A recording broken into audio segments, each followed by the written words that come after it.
नमस्कार, मी डॉक्टर प्रचिती सुरू कुलकर्णी तुम्हा सर्वांचं डॉक्टर सुरू आयुर्वेदिक क्लिनिक या यूट्यूब चॅनलमध्ये मनापासून स्वागत करते.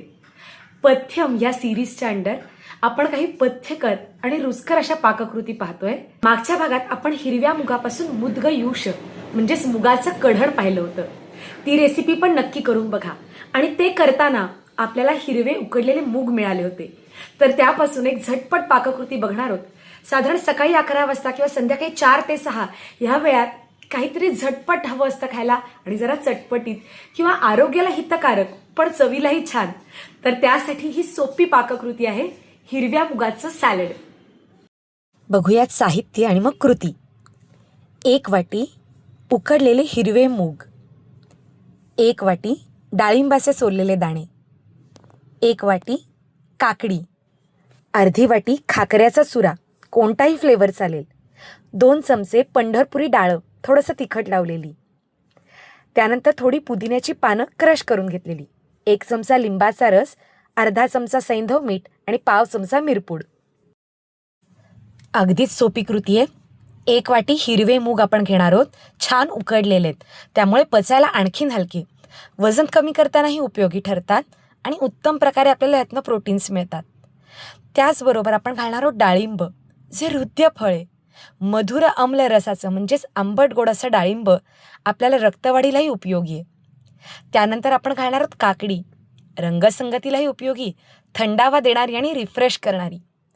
आता ह्याच्यात लगेच जर आपण चुरा घातला खाकऱ्याचा किंवा पंढरपुरी डाळ घातली तर ती मऊ पडतात. त्यामुळे थोड्या वेळासाठी ह्या 2 गोष्टी आपण बाजूला ठेवूया. त्यात आधी लिंबाचा रस आणि सैंधव मीठ घालून घेऊ, ज्याने याला योग्य प्रमाणात पाणी सुटतं, आपल्या तोंडालाही. 1 चमचा लिंबाचा रस घातलाय आणि त्यानंतर आपण सैंधव मिठाचा वापर करतोय.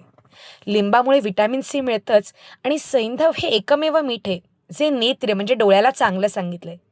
आता घालूया मिरपूड, जी चवही उत्तम देते आणि पचनालाही मदत करते, कफ होऊ देत नाही. पुदिना रुचिकर म्हणजे चव चांगली देणारा आणि पचनालाही उपयोगी आहे. आता आधी हे नीट मिसळून घेऊया, म्हणजे लिंबू आणि मीठ हे सगळीकडे सारखं लागेल आणि त्याला थोडंसं पाणी सुटलं की त्यानंतर मग क्रंचीनेस द्यायला आणि चवीसाठी आपण थोडासा खाकऱ्याचा चुरा आणि पंढरपुरी डाळ घालणार आहोत. आता पंढरपुरी डाळांच्या ऐवजी फुटाणेही वापरता येतात. भाजलेले तिखट फुटाणेसुद्धा किंवा कधीतरी शेंगदाणेसुद्धा छान लागतात. पण ज्यांना पित्ताचा त्रास होतो त्यांनी शक्यतो शेंगदाणे टाळावेत. पंढरपुरी डाळ किंवा फुटाणे याचा वापर करावा.